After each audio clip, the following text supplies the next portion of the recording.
오늘 사연의 주인공은 70세 윤춘심 씨입니다. 윤 씨에게는 괘씸한 며느리 때문에 어디 주변에 말 못할 화나는 일을 겪은 속사정이 있었죠. 이제는 시원한 미소를 지으며 살아갈 수 있는 윤 씨에게 도대체 무슨 사연이 있었던 걸까요? 윤 씨는 매일 새벽같이 일어납니다. 주변이 산으로 둘러싸여 있어서 맑은 공기가 애워싸는 고즈넉한 전원주택 생활을 한 지도 벌써 1년이 지났습니다. 남편과 함께 이곳으로 내려오며 많은 생각을 했던 윤 씨는 1년이 지난 지금에서야 지난 날을 웃으며 곱씹어 봅니다. 윤 씨가 지금 남편과 살고 있는 집은 노후를 위해 미리 마련해 두었던 전원주택이었습니다. 규모가 크지는 않지만 텃밭과 마당이 딸려 있고 주변 환경도 나쁘지 않아 선택한 곳이었습니다. 원래는 아들 부부가 아이를 낳으면 봐줄 생각에 내려오는 계획을 미뤘었지만 1년 전 윤 씨의 마음이 바뀌게 된 사건이 있었습니다. 여보, 좀 더 쉬지 그랬어. 오늘은 밭일 안 해도 되는 날인데 왜 이렇게 일찍 일어났어? 날이 추우니까 소고기 무국 좀 진하게 끓이려고요. 윤 씨는 쌀쌀한 날이 지속될 때면 늘 속이 든든해지는 음식을 해두곤 했습니다. 보글보글 끓고 있는 냄비를 보며 1년 전 그때를 떠올렸습니다. 그날도 어김없이 윤 씨는 새벽같이 일어나 주방에서 분주히 움직였습니다. 며느리 내줄 밑반찬을 챙기고 날이 쌀쌀하면 콩나물국이나 무국을 한 냄비 끓여놓곤 했습니다. 아들 김준혁 씨는 대기업 과장으로 바쁜 일정에 시달리고 며느리 최진희 씨도 IT 업계에서 일하며 재택과 출근을 오가며 생활하고 있습니다. 여보, 준비 다 했어요. 준혁이네 갖다 주게요. 뭘 그리 많이 준비했어? 애들 바빠서 집에서 밥도 잘 못 챙겨 먹는다는데 괜히 당신만 고생하는 거 아니야? 그래서 일부러 오래 두고 먹을 수 있는 걸로 준비했어. 국은 냉동실에 넣었다가 데워 먹으면 되고. 그날도 윤 씨는 바쁜 아들 내외를 위해 국과 반찬을 준비해 갖다 줄 계획이었습니다. 몇 번이고 갖다 줘도 바쁘다는 이유로 고맙다는 말 한마디 없었지만 윤 씨는 꾸준했습니다. 차로 10분 정도 가야 하는 아들의 집. 그리 먼 거리는 아니었지만 일찌감치 두 사람이 출근하기 전에 아침밥이라도 한술 뜨게 하려는 마음에 서둘렀습니다. 엄마, 오셨어요? 그건 또 뭐예요? 너희들 먹을 밑반찬이랑 국 좀 만들어 왔어. 이제 막 일어난 듯한 아들 준혁 씨는 피곤한지 기지개를 몇 번이나 폈습니다. 아휴, 엄마도 참 이런 거 굳이 안 하셔도 되는데요. 저희 바빠서 사 먹는 게 더 편해요. 아니야, 그래도 해 먹는 거랑 다르지. 뭐라도 먹어야 힘이 나는 거야. 윤 씨는 툴툴 대는 아들 준혁 씨를 뒤로 하고 냉장고 문을 열어가지고 온 반찬들을 정리했습니다. 며느리는 아직 자는 듯 했습니다. 출근을 하려면 일어나야 할 시간인데 아마도 오늘은 재택근무를 하는 모양이었습니다. 간단하게 차려놨으니까 출근 전에 꼭 먹고 가. 그럼 엄마 간다. 괜히 엄마 귀찮게. 알겠어요. 윤 씨는 남편과 함께 다시 집으로 돌아왔습니다. 따뜻한 믹스커피 한 잔을 마시며 남편은 무언가 불만이 있는 듯한 말투로 윤 씨에게 말했습니다. 그만 좀 해. 무슨 아들 며느리 밥을 당신이 챙겨? 그게 당연한 게 아니잖아. 밖에서 돈 주고 사 먹는 것보단 훨씬 건강하고 좋죠. 내가 좋아서 하는 거니까 너무 뭐라 하지 마요. 그래도 기분은 좋잖아. 아이고, 퍽이나 좋겠어. 내 말은 당신이 너무 고생하니까 그게 싫다 이거야. 늘 해오던 일인데요. 그냥 양만 조금 늘리는 거지. 별거 아니에요. 별거 아니긴. 새벽부터 재료 손질해서 음식하는 게 쉬운 일이야. 그리고 그 자식들이 고마워하기는 해. 아까도 봐봐, 고맙다는 말 안 하잖아. 에이, 바빠서 그런 거겠죠. 나중에 애들도 우리 챙겨줄 거예요. 남편 김 씨는 윤 씨가 얼마나 힘든지 알기에 걱정이 되었습니다. 이 모든 게 자신과 결혼한 뒤 윤 씨가 얼마나 고생했는지 직접 눈으로 봤기 때문입니다. 사회생활을 막 시작할 무렵 두 사람이 만나 열렬히 사랑했고 아이가 생겨 서둘러 결혼을 했습니다. 고된 시집살이를 견뎌야 했던 윤 씨는 남편과 뱃속의 아이를 생각하며 견뎌냈습니다. 그것을 누구보다 잘 알았기에 남편 김 씨는 속상했습니다. 당신이 무슨 뜻으로 그런 말 하는지 알아요. 난 괜찮아요. 사실 윤 씨는 마음속으로 이미 알고 있었습니다. 자신이 헌신하는 만큼 자식들의 입에서 좋은 말이 나오지 않는다는 걸 말입니다. 그리고 그 속에 담긴 건 외면이었습니다. 바쁨을 핑계로 피하는 무심함이었습니다. 어쩌면 이미 두 사람의 삶에 불편한 존재가 되어버렸을 수도 있는 노릇이었습니다. 윤 씨도 사람인지라 서운한 마음이 없는 건 아니었습니다.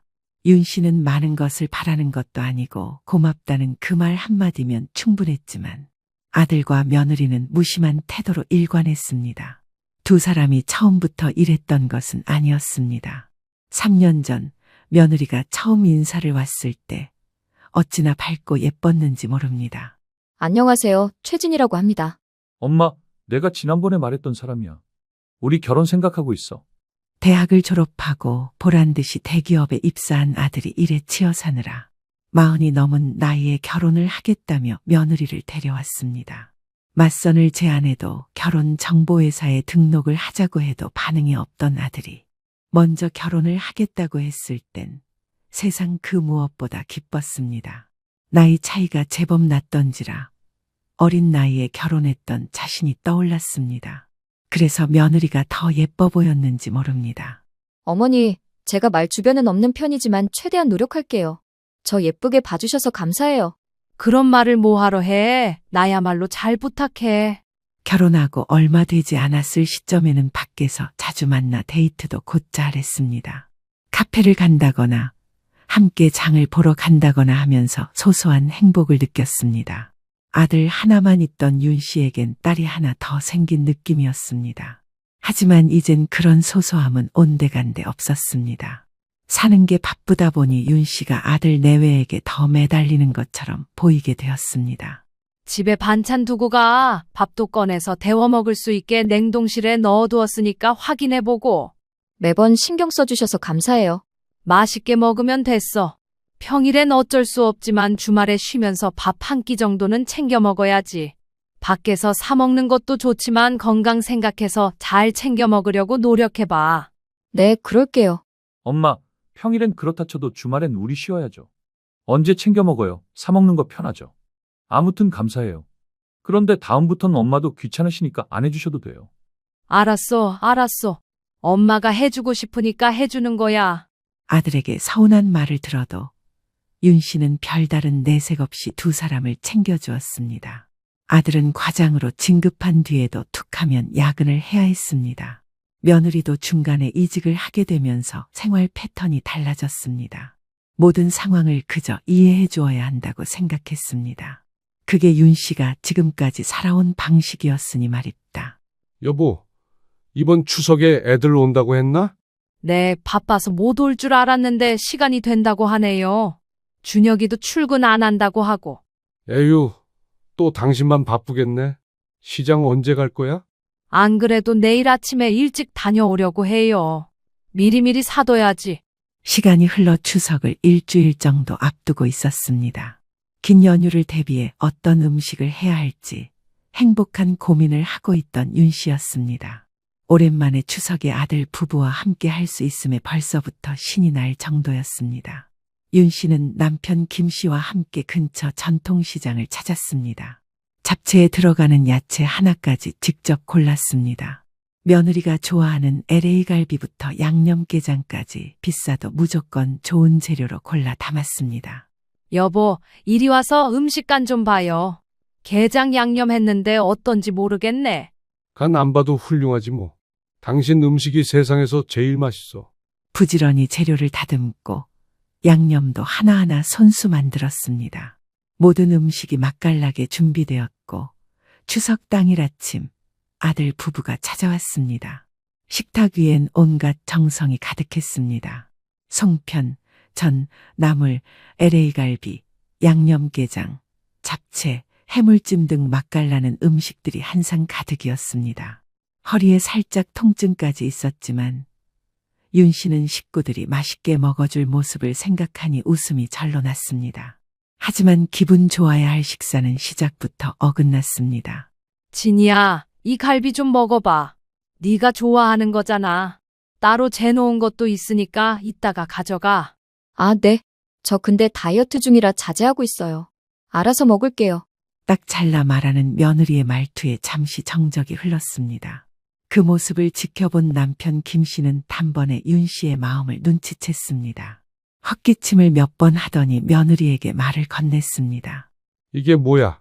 오랜만에 너희들 온다고 며칠을 준비한 건데 좀 챙겨 먹어야지. 얼마나 신경 쓴지 아니? 아, 네, 아버님. 그럼 조금만 먹을게요. 맛이라도 보는 게 예의야. 많이 먹으라는 소리도 안 해. 그러자 아들 준혁 씨는 휴대폰만 들여다보며 무심히 말했습니다. 아버지, 그만하세요. 진이도 피곤한데 뭐 그리 따지세요. 건강 생각해서 다이어트도 하고 그럴 수도 있는 거죠, 뭘. 이 녀석이 지 엄마 속도 모르고 말이야. 아휴, 그만하세요. 먹고 싶으면 먹고 아니면 마는 거죠. 식사 시간에 어색한 정적이 흐르고 밥이 입으로 들어가는지 코로 들어가는지 모를 심정이었습니다. 식사가 끝나고 설거지조차 하지 않은 며느리는 거실에 앉아 노트북을 폈습니다. 아무런 대화도 오가지 않는 상황에 들리는 소리는 며느리가 노트북을 두드리는 소리였습니다. 적막한 느낌보다 더 어색하고 불편한 상황이었습니다. 윤 씨는 다시 부엌으로 들어가 홀로 물기를 짠 행주를 잡았습니다. 왠지 손끝이 시려오는 듯 했습니다. 며칠 후 명절이 지나고 며느리의 연락을 받은 윤 씨는 아들의 집으로 향했습니다. 며느리가 도움을 요청해 왔기 때문입니다. 어머니, 오빠가 몸이 좀 안 좋은데 제가 재택 근무하면서 계속 회의에 참가해야 해서요. 챙겨주기가 뭐해서 그런데 혹시 오빠 식사 좀 부탁드려도 될까요? 준혁이 많이 아프니? 요즘 회사 일 때문에 무리를 해서 그런지 몸살이 심하게 온 것 같아요. 새벽에 응급실 가서 수액도 맞고 왔는데 도통 기운을 못 차리네요. 그래도 약 먹으려면 밥을 먹어야 하는데 제가 상황이. 알았다. 금방 갈게. 아들이 집에 도착한 윤 씨는 주방에서 또 다시 부지런을 떨었습니다. 담백하게 먹을 수 있는 갈비탕과 구수한 흰 쌀밥을 지어냈습니다. 우유를 조금 넣어 만든 고소한 계란찜과 명란젓도 준비했습니다. 진이야, 밥 다 됐거든? 차리기만 하면 되니까 가서 준혁이 좀 깨워. 어머니, 저 잠시 통화 좀 하고 올게요. 하지만 며느리는 통화가 길어지는 듯했습니다. 베란다에서 통화를 하고 있는 며느리를 살펴볼 겸 다가갔는데 윤 씨는 어렴풋이 들리는 통화 소리에 그 자리에 멈춰서야 했습니다. 아무래도 시댁과 관련된 이야기를 주고 받고 있는 것 같았습니다. 시댁이요? 저는 명절에 일 핑계로 일하죠. 그래도 지난번 추석 땐 오빠도 쉬고 어쩔 수 없이 다녀왔어요. 어쩔 수 없이 다녀왔다는 말에 윤 씨는 충격을 받았습니다. 오라고 강요한 적도 없고 자신들이 먼저 오겠다고 했는데 말입니다. 뒤이어 들린 말은 더 충격적이었습니다. 말도 마세요. 아닌 척하면서 저한테 은근히 잔소리밖에 안 하세요. 그나마 다행인 게 제가 일하니까 많이 터치 안 하시는 거지. 만약에 집에서 가정주부로 있었어 봐요. 맨날 불려가서 음식도 배우고 그랬을걸요. 안 그런 것 같아도 은근히 깐깐하신 것 같아요. 자신의 뒷말을 하는 며느리의 모습이 정말 낯설게 느껴졌습니다. 윤 씨는 멍한 얼굴로 부엌에 앉아 정갈하게 차려진 상을 멍하니 바라보았습니다. 나는 그저 진심을 다했을 뿐인데. 집으로 돌아온 윤 씨는 밥도 먹는 둥 마는 둥 남은 시간을 멍한 상태로 지냈습니다.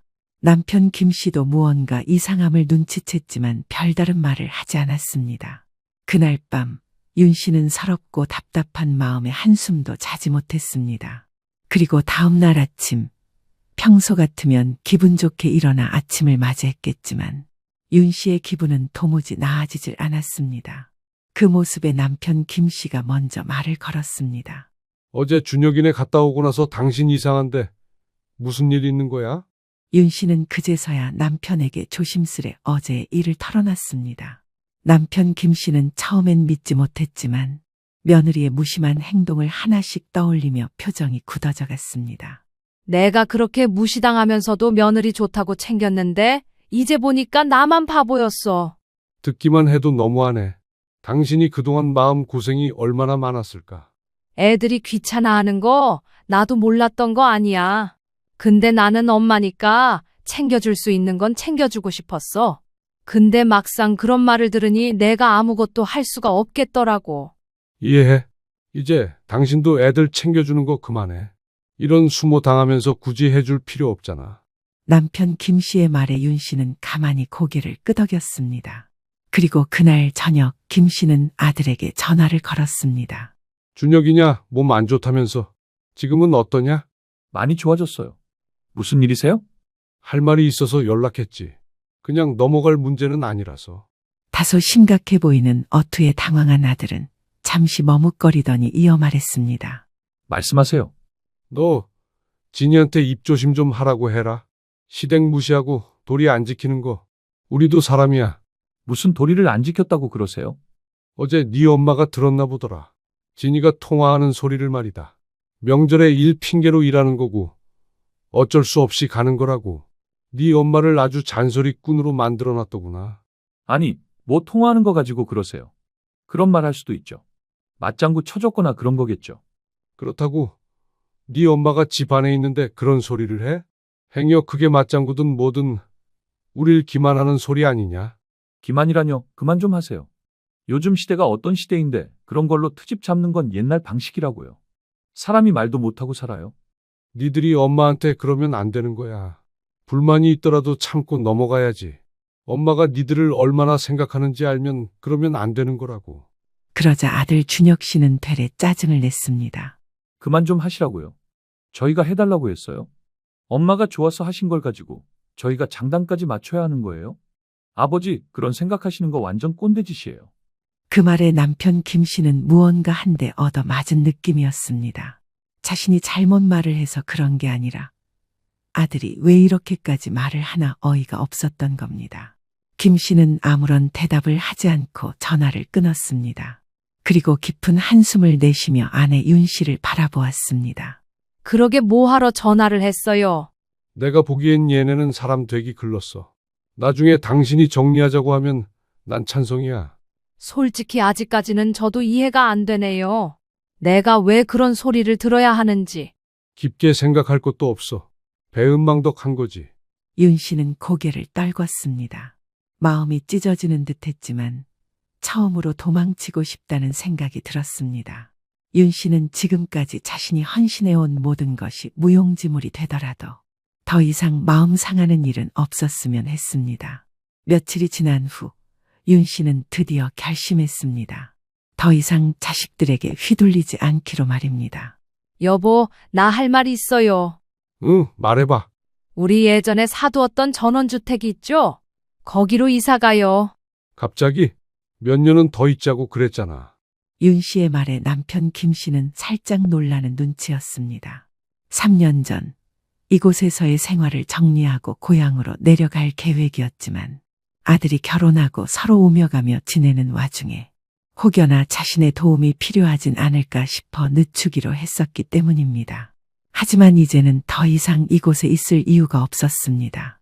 자신이 아무리 베풀고 챙겨줘도 고마워하는 이 하나 없다는 걸 깨달았기 때문입니다. 당신도 알잖아요. 애들도 이제 우리 도움 없이 잘 살 수 있어요. 귀찮아 하는데 굳이 내가 도와줄 이유는 없죠. 나도 이제 내 인생 살아야지.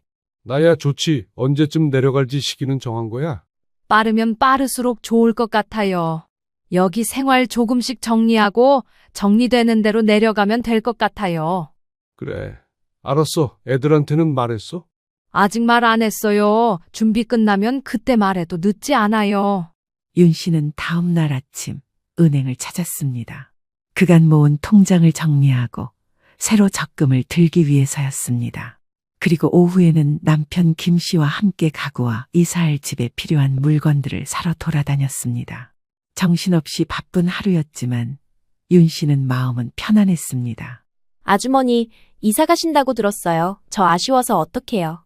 윤 씨의 주택 1층에 새들어 살고 있는 아기 엄마가 물었습니다. 준혁 씨와 크게 나이 차이가 나지 않았고 평소 왕래도 자주 했던 사람이라 윤 씨 또한 아쉬웠습니다. 나이가 드니 고향 생각이 나서 그렇지 뭐. 그동안 잘해줘서 고마웠어. 고맙긴요. 제가 더 감사하죠. 집은 팔 일 없으니까 안심하고 살아. 평생 여기서 살아도 되고. 윤 씨는 세입자와의 인사를 마지막으로 모든 준비를 마쳤습니다. 그리고 이사를 3일 앞둔 어느 날 윤 씨가 아들에게 전화를 걸었습니다. 준혁아, 엄마야 바쁘니? 아니요, 말씀하세요. 곧 회의 들어가야 해서 오래 통화는 못하고요. 엄마랑 아빠 옥천에 내려간다. 네, 갑자기요? 잠시 다녀오신다는 거예요? 아니면 아예 가신다는 거예요? 아예 내려가는 거야. 예전에 사둔 전원주택 있지? 그리로 가려고. 윤 씨의 말에 아들은 무척이나 당황하는 듯 했습니다. 말까지 더듬으며 몇 번이고 되물었지만 윤 씨의 대답은 같았습니다. 아, 일단 알겠어요. 저 일단 일해야 해서요. 나중에 연락드릴게요. 사실 윤 씨는 아들이 자신의 말을 믿던 말던 대수롭지 않게 여기던 상관없었습니다. 아들이 내려가지 말라고 말려도 그럴 생각이 없었으니 말입니다. 아니나 다를까 나중에 연락한다던 아들은 그날도 다음 날도 연락이 오지 않았습니다. 며칠 뒤 이사 당일 윤 씨와 남편 김 씨는 큰 가방에 중요한 소지품만 챙겨 나왔습니다. 나머지 큰 짐은 미리 보내두었고 몸만 가면 되는 상태였기 때문에 딱히 챙길 게 없었습니다. 오랫동안 살아왔던 집이었기에 떠나는 게 쉽지만은 않았습니다. 하지만 아쉬운 마음을 뒤로하고 윤 씨는 새로운 인생을 위한 첫걸음을 내딛기로 했습니다. 옥천으로 내려가는 차 안에 몸을 실은 윤 씨는 가만히 생각에 잠겼습니다. 그리고 그때 아들 준혁 씨는 무언가 이상한 낌새를 느끼기 시작했습니다. 요즘 엄마가 왜 연락이 없으시지? 평소에 하루에 한두 번 정도는 연락이 오던 윤 씨의 연락이 없었던 겁니다. 그도 그럴 것이 윤 씨는 이삿짐 정리를 하느라 정신이 없었습니다. 이를 알 리 없는 아들은 모처럼 쉬는 날 냉장고를 열어보았습니다. 냉장고 속은 먹다 남은 반찬과 인스턴트 음식들이 가득했습니다. 문득 따뜻한 밥에 반찬과 국을 차려 먹고 싶던 준혁 씨는 윤 씨에게 전화를 걸었습니다. 엄마, 어디세요? 집이지 어디야? 무슨 일이니? 아니, 저 밥을 좀 먹으려는데요. 마땅한 반찬이 없어서 그런데 혹시 반찬 좀 해다 주실 수 있나요? 아니면 지금 집에 가면 곧 점심시간이니까 식사 같이 해도 될까 하고요. 그건 안 될 것 같구나. 이삿짐 정리하느라 네 아버지랑 자장면 시켜 먹기로 했거든. 이삿짐이요? 갑자기 무슨? 갑자기가 아니잖니. 그때 말했잖아. 전에 전화했을 때 이사 간다고 했잖아. 지금 옥천이야. 그때서야 아들은 아차 싶었습니다. 윤 씨와 통화를 했던 것까지는 기억했지만 일이 바쁘다는 이유로 잊고 지냈던 겁니다. 엄마, 갑자기 이사를 왜 하셨어요? 당황스러운데요. 갑자기가 아니라고 했어. 언젠가 하려고 했고 니들 결혼하면서 몇 년 미뤘던 것뿐이지. 때가 돼서 내려온 거잖아. 뭐가 문제야? 아니, 솔직히 저는 좀 당황스러워서요. 그런 건 적어도 상의를 하셨어야죠. 우리가 이사를 하는데 너희랑 상의를 왜 해야 하니? 아니, 그래도 이건 너무 갑작스럽잖아요. 내 생각에는 아닌 것 같은데. 어쨌든 엄마 지금 이삿짐 정리해야 해서 바쁘다. 정 궁금하면 아버지한테 전화해보던가. 끊을게. 윤 씨는 서둘러 전화를 끊었습니다. 아들은 끊긴 전화기를 한참 동안 멍하니 바라보았습니다. 진이야? 엄마 아버지 이사하셨다는데 혹시 들은 거 있어? 이사하셨대? 난 들은 게 없는데. 근데 어디로 가신 거야? 고향으로 가셨대. 난 좀 갑작스럽네. 난 들은 게 없어. 나 지금 화상회의 해야 해서 나중에 이야기해. 아들은 부랴부랴 아버지 김 씨에게 전화했습니다. 아버지, 좀 전에 엄마랑 통화했는데요. 이사하셨다면서요? 그래. 며칠 전에 하고 하나씩 짐 정리하는 중이다. 그거 물어보려고 전화한 거냐? 아니요, 그냥 어떻게 지내시는지 궁금하기도 하고요. 두 분이랑 식사라도 할까 싶어서요. 집에 반찬이라도 떨어진 거야? 근데 어떡하니? 이제 엄마가 니들한테 음식 갖다 바치는 일은 없을 거야. 물론 너희 집에도 가지 않을 거고. 단호하게 말하는 김 씨의 태도에 아들은 벙쪘습니다. 그때도 자신들이 무엇을 잘못했는지 파악하지 못했습니다. 갑자기 왜 그러세요? 이해가 안 돼서요. 그러자 김 씨는 역게 한숨을 내쉬고는 짧게 대답했습니다. 너랑 진이 때문이야. 그 말에 처음에 화를 냈던 아들도 아내 진희 씨의 말실수와 진한 태도들이 떠올랐습니다. 준혁 씨는 저녁 즈음이 돼서야 다시 아버지 김 씨에게 전화를 걸었습니다. 아버지, 전데요. 정확히 어떤 것 때문에 그러신 건지 여쭤봐도 될까요? 고작 그런 거 물어보려고 전화한 거야? 지금도 봐라. 너는 사과보다 회피를 먼저 하잖냐? 그동안 엄마도 알게 모르게 서운한 마음이 쌓였을 거야. 엄마도 사람이니까. 저희가 무례하게 군 행동들이 있다면 정식으로 사과드릴게요. 전화로 할 말은 아니지 않니? 어차피 만나러 와도 달갑지는 않을 거다. 아니, 그래도 뭐라고 말씀은 해주셔야. 말을 해줘도 모르는데 뭘 더 설명하라는 거야? 그렇게 궁금하면 니처랑 머리 싸매고 대화를 해보던가. 바쁜데 왜 자꾸 전화해서 말을 많이 하냐? 그러게 말해줄 때 잘했어야지. 엄마랑 아빠가 언제까지 니들 곁에 머무를 줄 알았어? 니들이 필요할 때만 자꾸 막상 챙겨주면 귀찮다고 나 몰라라 하는데 네 엄마가 더 이상 거기 머무를 이유가 있겠니? 오죽 실망했으면 먼저 내려오자고 말을 해. 저도 그렇고 그 사람도 그렇고 직장 다니느라 바쁜 거 아시잖아요. 그건 실수였어요. 지금이라도 기분 푸세요. 우리가 니들이 기분 풀어라 하면 풀어야 되는 사람들이야? 니들이 시키는 것만 해야 되는 거냐? 시끄러우니까 끊어라. 아버지. 잔뜩 격앙된 목소리로 한바탕 큰 소리를 치고는 김 씨가 먼저 전화를 끊어버렸습니다. 전화를 끊고 나서 아들은 며느리와 대화를 해보기로 했습니다. 여보, 아버님이야? 왜 그렇게 심각해? 당신 그리고 회사 사람들이나 친구랑 전화하다가 엄마 험담한 적 있어? 미쳤어? 내가 어머니 험담을 왜 해? 엄마가 자기가 전화하는 거 다 들으셨대. 그 뒤로 마음이 돌아서신 거래. 이제 우리 집에도 안 오고 아무것도 바라지 말래. 도대체 뭐 하느라 엄마 있는데 그런 소리를 한 거야. 아니, 그게 엄마도 그렇고 아버지도 그렇고 마음이 완전히 틀어지셨어. 우리가 그랬으면 안 되는 거야. 어떡하지? 그동안 어머니가 얼마나 참고 계셨을까? 죄송해 죽겠네. 그렇게 아들 준혁 씨는 진희 씨와 한참 동안 대화를 나누었습니다.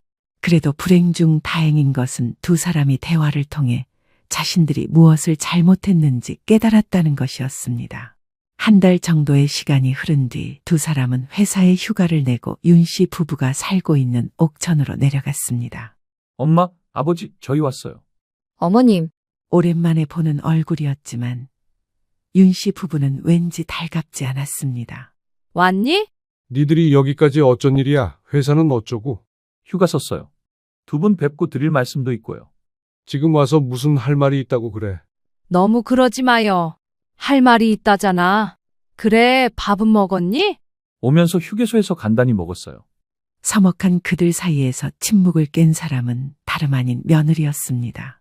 눈물을 겨우 참고 윤 씨에게 진심을 담아 이야기했습니다.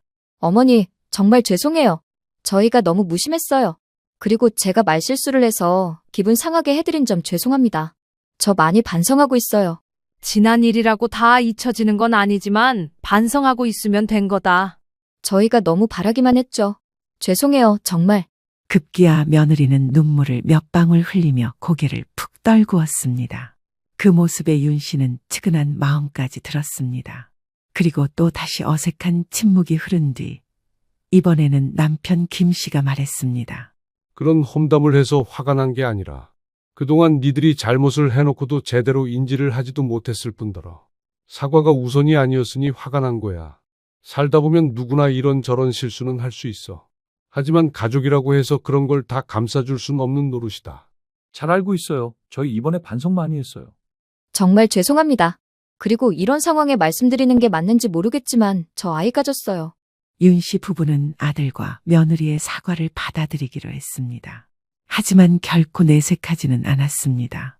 그리고 며느리가 전한 깜짝 소식에 윤 씨는 무슨 말을 해야 할지 몰랐습니다. 한순간에 모든 기분을 풀고 기뻐해줘야 하는 것인지 판단이 서질 않았습니다. 이전과 같은 사이였다면 안아주고도 남았을 겁니다. 윤 씨는 침착한 표정을 짓고 말을 이었습니다. 그래, 아이를 가지는 건 축하할 일이지. 몸 조심하고 건강해야 한다. 아이도 생겼으니 마음가짐을 더욱 바르게 해야 되겠지. 너희 믿는다. 며느리 입장에서는 크게 환영받진 못해도 윤 씨 부부는 마음속으로 진심으로 축복해 주었습니다. 아들 부부는 다음 날 점심을 먹고 난 뒤 다시 서울로 올라갔습니다. 윤 씨는 아들 부부가 떠난 뒤 그 자리에 한참 동안 서서 바라보았습니다. 자신이 지금까지 무엇을 위해 살았는지 후회되는 일은 없는지 생각하게 되었습니다. 게다가 늦게 결혼한 아들에게 새로운 생명이 찾아왔다니 기쁘기도 했습니다. 앞으로는 내 자신을 위해 살면서 좋은 마음으로 그들을 위해 주어야겠다고도 다짐했습니다. 하지만 그런 다짐이 무색하게도 또 한 번 윤 씨의 마음을 짓누르는 일이 생기고 말았습니다. 몇 개월의 시간이 흐르고 설 명절이 다가왔습니다. 아까 준혁이한테 전화 왔는데 이번에는 못 내려온다네. 진이가 배도 많이 부르고 빈혈이 심해서 재택근무로 전환했다나 봐. 많이 아프대요. 입도 심하게 하나 보네. 그럴 때 음식 잘 먹어야 되는데. 안 그래도 준혁이가 그러더라. 진이가 당신이 만든 장아찌랑 게장 먹고 싶어 한다고. 반찬이라도 보내줘야 하나. 문득 지난날 좋지 않은 기억이 떠올랐지만 윤 씨는 전화를 해보기로 했습니다. 준혁아, 지금 통화 괜찮아? 아버지한테 소식 들었어. 안 그래도 다시 연락드리려고 했어요. 진이가 입덧을 아직까지 해요. 밥도 제대로 못 먹고요. 병원에서는 괜찮대? 심하면 약 먹으면 되는데 먹는 게 제한적이다 보니까요. 진이가 지금 먹을 수 있는 게 엄마가 작년에 담궈주신 묵은지가 전부예요. 쌀밥 조금에 김치로만 밥 먹어요. 많이 심하네. 뭐 필요한 건 없고? 반찬을 좀 해서 보내줄까? 아니면 한번 갈까? 곧 설이기도 하고 한번 올라오세요.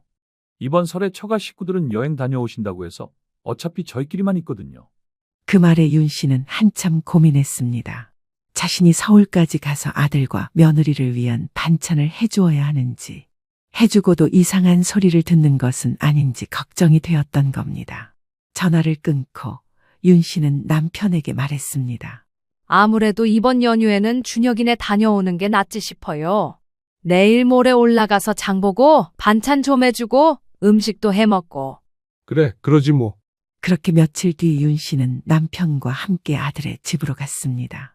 며느리가 배웅을 나왔는데 한눈에 봐도 수척해진 게 정말 고생하는 듯 싶었습니다. 몸도 무거운데 제대로 먹지도 못한다니 안쓰러웠습니다.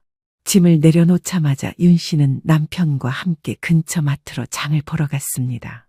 이것저것 재료를 잔뜩 사들고 함께 재료 손질을 했습니다. 눈치를 보던 며느리가 주방으로 오더니 윤 씨 주변을 기웃거리기 시작했습니다. 어머님, 제가 뭐 도와드릴 거라도. 됐다. 몸도 안 좋은 애가 뭘 도와준다고 그래. 가서 쉬고 있어. 금방 해. 어색해하는 며느리를 뒤로하고 윤 씨 부부는 재료 손질을 서둘렀습니다. 나물을 무치고 전거리도 미리 준비해두고 내일 먹을 고기도 양념에 재워놓았습니다. 당장 먹지를 못한다고 하니 입맛이 도단하게 오이지도 새콤달콤하게 무쳤습니다. 이것저것 간을 보며 하루 종일 부엌에 서 있었더니 다리가 아파오기 시작했습니다. 하지만 윤 씨는 내색하지 않고 꿋꿋이 주방 일을 마무리 지었습니다. 어머니, 저 원래 김치 말고 아무것도 못 먹었는데 이 나물이랑 오이지 무침이 정말 맛있어요. 밥이 완전 술술 넘어가는데요? 입맛에 맞아서 다행이다. 혹시나 먹다가 이상하면 바로 멈춰. 알겠지? 네, 진짜 너무 맛있네요. 음식을 제대로 먹지 못한다는 아들의 말이 무색하게 며느리는 잘 먹어주었습니다. 헛구역질도 안 하고 밥도 2공기나 먹을 정도로 말입니다. 윤 씨는 그제서야 안심이 되었습니다. 임신과 출산이 얼마나 힘든지 잘 알기에 이만한 게 다행이다 싶었습니다. 그리고 다음 날 윤 씨는 새벽부터 일어나 전을 부치고 갈비찜과 양념게장을 무쳤습니다. 명절 분위기는 내야 했기에 이것저것 가짓수를 많이 하다 보니 정말 상다리가 휘어질 정도였습니다. 엄마 음식 정말 오랜만에 먹네요. 이게 얼마만인지 몰라요. 계속 밥 못 먹다가 이렇게 어머님 음식 먹으니까 얼마나 좋은지 너무 감동이에요. 잘 먹으면 됐어. 음식가는 괜찮니? 네, 제 입에 딱이에요. 온 가족이 함께하는 식사 자리가 왠지 따뜻했습니다. 그릇을 싹싹 비우기까지 하는 아들과 며느리를 보자니 윤 씨의 마음은 뿌듯했습니다. 연휴 내내 함께 시간을 보내고 백화점에 들러 쇼핑도 하며 즐거운 시간을 보낸 윤 씨 부부는 다시 옥천으로 돌아왔습니다. 한껏 기분이 좋아진 윤 씨는 몸에 활력이 돋는 듯했습니다. 그리고 옥천에 내려오기 전 아들과 며느리의 부탁을 받았습니다. 이따금씩 반찬을 해서 보내달라고 말입니다. 기분이 좋았던 윤 씨는 그 이후에 어떤 상황이 발생할지 모른 채 알겠다고 대답했습니다. 여보, 이번에 양파랑 오이가 아주 잘 여물었네. 이걸로 장아찌 담궈 먹어도 괜찮을 듯해. 우리 거 하는 김에 애들 것도 해서 보내야겠어요. 1번, 2번, 3번. 철에 나오는 온갖 야채와 재료를 구입해 반찬을 할 때면 일부러 넉넉한 양을 만들어 서울로 보내곤 했습니다. 매번 직접 갈 순 없으니 종종 택배를 이용했던 겁니다. 그리고 며느리가 임신 8개월에 접어들었을 무렵이었습니다. 여느 때처럼 반찬을 보내놓고 확인차 며느리에게 연락을 했습니다. 진이야, 어제 내가 보낸 반찬이 도착했다는데 잘 받았니? 웬만하면 냉장고에 바로 넣어야 해. 얼려서 보낸 건 냉동실에 두었다가 하루 전에 미리 꺼내서 해동시켜 끓여 먹고. 잘 받았어요. 어머니, 감사히 먹겠습니다. 매번 이렇게 챙겨주셔서 감사해요. 그래, 이제 만삭인데 몸이 많이 무겁지? 괜찮아요. 어차피 집에만 있어서요. 오빠가 많이 도와주기도 하고요. 아무렴, 그래도 너무 집안에만 있으면 답답하니 가끔은 산책도 하고 그래. 며느리와 이런저런 대화를 나누고 있을 때 전화기 너머로 웅성거리는 소리가 들렸습니다. 아마도 며느리가 누군가와 함께 있는 듯했습니다. 그 소리에 윤 씨는 자신이 며느리의 시간을 방해하는 게 아닌가 싶었습니다. 누구랑 같이 있나 보네? 아, 네. 사실 집에 친구들이 놀러 와서요. 아이고, 이 늙은이 주책 좀 봐. 그럼 친구들이랑 좋은 시간 보내. 이만 끊으마. 네, 들어가세요. 윤 씨는 서둘러 전화를 끊으려 했습니다. 하지만 전화기 너머로 들리는 소리에 손을 멈칫했습니다. 며느리와 친구들이 대화를 하는 듯한 소리가 들렸습니다. 윤 씨는 왠지 모르게 그 대화를 들어야 할 것 같은 느낌이 들었습니다. 그리고 조심히 녹음 기능을 눌렀습니다. 아니, 글쎄 내가 반찬 한 번 얻어먹으려고 무슨 쇼까지 했다니까. 남편도 남편이지만 어쩌겠어. 그렇게 먼저 좀 숙이고 들어가라고 들들 볶는데. 처음엔 이게 무슨 소리인가 싶었습니다. 그때까지만 해도 그 소리가 자신을 향한 소리라는 것을 알지 못했습니다. 그때 통화했던 걸 시어머니가 들었다나 봐. 나를 한 달 동안 들들 볶아대는데 사과하는 척이라도 해야지. 근데 때마침 임신도 했고 씨알이 아주 잘 먹혔지. 남편도 짜증난다고 어찌나 하소연을 했는지 몰라? 우리 둘 다 편하려면 그러는 게 낫겠다 싶었지. 윤 씨는 기가 막혔습니다. 진심으로 죄송하다며 눈물까지 보인 며느리의 진심이 거짓이라는 사실을 인정하고 싶지 않았습니다. 하지만 마지막 말이 쐐기를 박았습니다. 나 나중에 애기 태어나면 시어머니 서울 올라오시라고 할까봐. 우리 엄마는 여행 다니느라 뻑하면 해외에 나가 있는데 나 일하고 좀 편하려면 시어머니 도움 좀 받아야지. 우리 시어머니가 음식 맛은 아주 기똥차거든. 그거 아니면 보통 시어머니들이랑 똑같지 뭐. 그러니까 너도 잘 치고 빠지라고. 윤 씨는 말없이 휴대전화를 끊어버렸습니다. 정말 기가 막히고 어이가 없는 상황이었습니다. 윤 씨는 저장된 녹음 파일을 몇 번이고 들어봤습니다. 냉수를 벌컥벌컥 마시며 깊은 한숨을 내쉬었습니다. 그때 남편 김 씨가 외출해서 돌아왔습니다. 심각해진 윤 씨의 표정을 보고 마주 앉아 물었습니다. 여보, 무슨 일 있어? 표정이 왜 이렇게 어두워? 여보, 나 진짜 인생을 헛살았나 봐. 왜 이렇게 미련한 건지 모르겠어. 무슨 소리야? 그렇게 당했는데도 그러지 말았어야 했는데 또 당했다고. 진짜 어이가 없어서. 도대체 뭔데 그래? 알아듣게 말을 해봐. 윤 씨는 남편에게 녹음 파일을 들려주었습니다. 시시각각 변하는 남편 김 씨의 표정은 살벌할 정도였습니다. 이 자식들이 그냥 부모 알기를 아주 우습게 아는 모양이지? 김 씨는 당장이라도 아들의 집에 찾아갈 기세였습니다. 하지만 이제는 윤 씨도 좋게 생각되지 않았기에 조용히 끝내버릴 생각이었습니다. 아들과 며느리, 윤 씨와 김 씨가 함께 들어가 있는 단톡방에 조용히 녹음 파일을 올렸습니다. 그리고는 메시지를 남겼습니다. 앞으로 니들은 내 자식도 아니고 내 며느리도 아니다. 좋게 넘어가는 듯 했고 내가 조금만 더 유하게 생각하면 되는 거겠지. 엄마니까 조금만 더 참아보자 싶었다. 너희들이 흘린 눈물, 그게 진심이라고 믿었건만 난 오늘도 이렇게 끝내 슬픔을 삼켜야 하네. 앞으로는 서로 없는 사람 취급하자. 남편 김 씨는 곧바로 단톡방을 나가버렸습니다. 그리고 씩씩대며 도저히 맨정신으로 있을 수 없다며 찬물로 샤워를 하고 나왔습니다. 몇 분 뒤 단톡방 메시지의 숫자가 모두 사라졌습니다. 아들과 며느리가 모두 메시지를 확인했다는 뜻이었습니다. 그리고 곧바로 울리는 윤 씨의 전화. 윤 씨는 전화를 받지 않았고 아들과 며느리의 번호를 차단시켰습니다.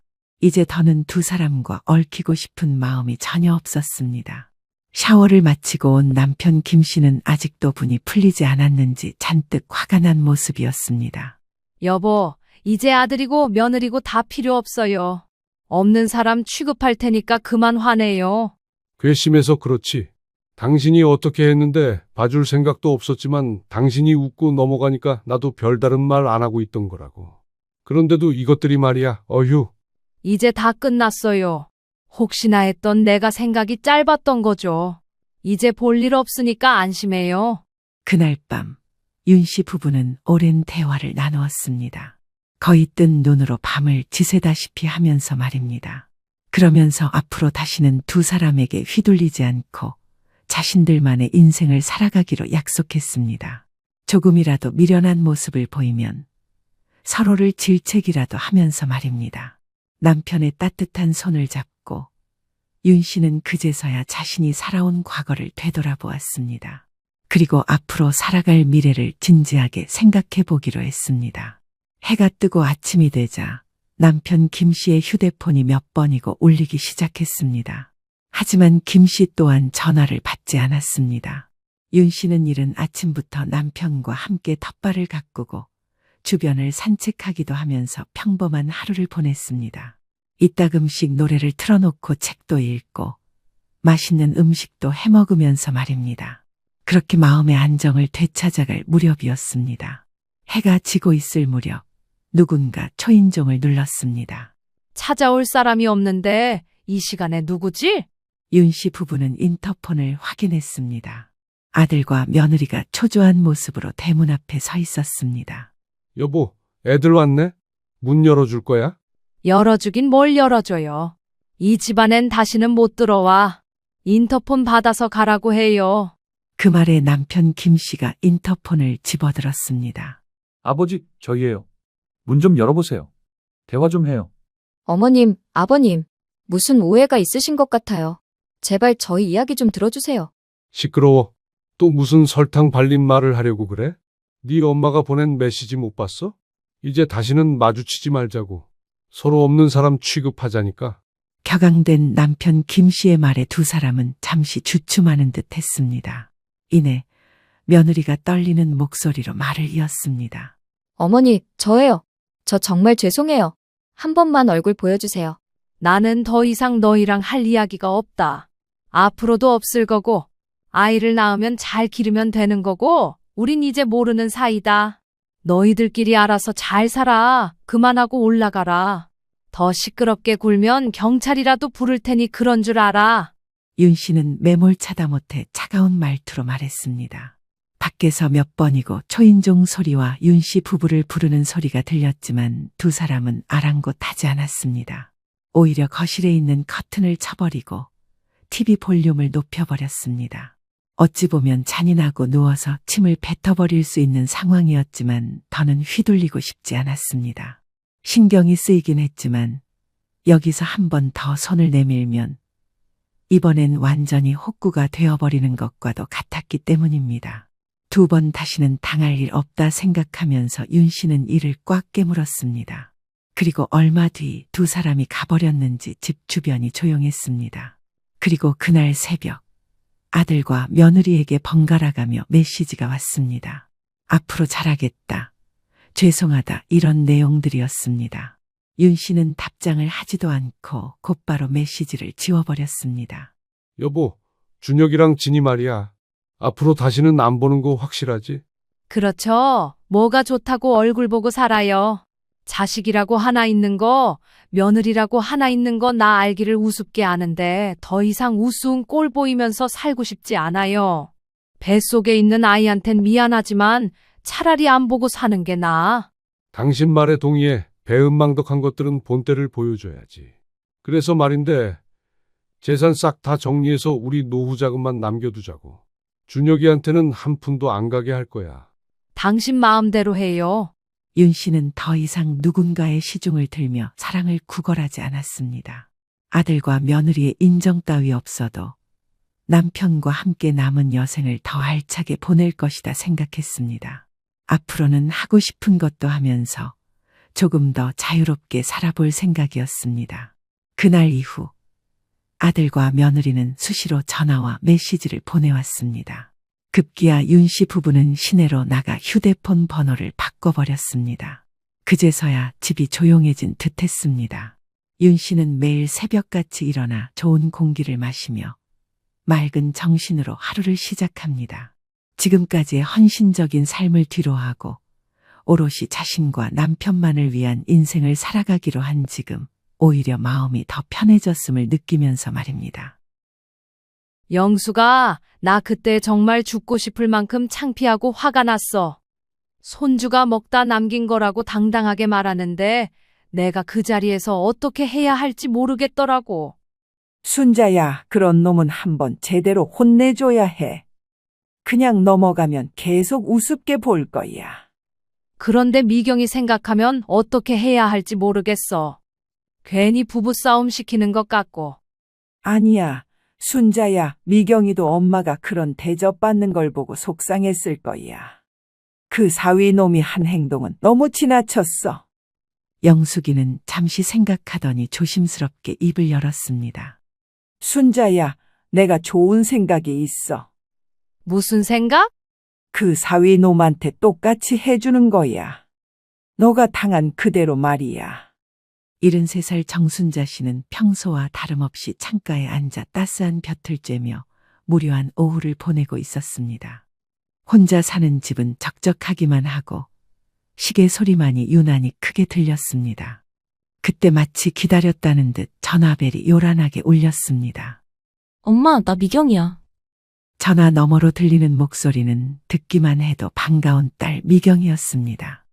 정 씨는 얼른 수화기를 바짝 귀에 가져다 대었습니다. 미경아, 무슨 일이야? 갑자기 전화하니? 엄마, 내 생일이 이번 주말이잖아. 혹시 시간 되면 저희 집에 와서 같이 생일상 받는 거 어때? 정 씨는 깜짝 놀랐습니다. 명절이나 특별한 일이 아니면 연락도 뜸한 딸이 먼저 생일 식사를 제안하다니 해가 서쪽에서 뜨려나 싶었습니다. 어머, 우리 미경이가 날 보고 싶다고? 별일이네. 엄마, 뭔 소리야? 내 생일인데 엄마랑 같이 보내고 싶어서 그렇지. 오빠도 어머니 모시고 맛있는 거 해드린다고 했는걸. 사위 준호까지 나서서 환대한다는 말에 정 씨의 마음 한구석에서 따뜻한 기대감이 몽글몽글 피어올랐습니다. 평소 무뚝뚝하고 인사도 겨우 하던 사위였기 때문입니다. 아이고, 그래? 그럼 토요일에 가면 되겠니? 응, 점심시간쯤 오면 돼. 차표는 괜찮지? 괜찮다, 괜찮아.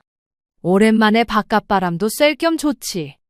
전화를 끊고 나니 정 씨의 마음은 마치 소풍 가는 어린아이처럼 들떠서 가만히 있을 수가 없었습니다. 딸의 집까지는 고속버스를 타고 다시 시내버스로 갈아타야 했습니다.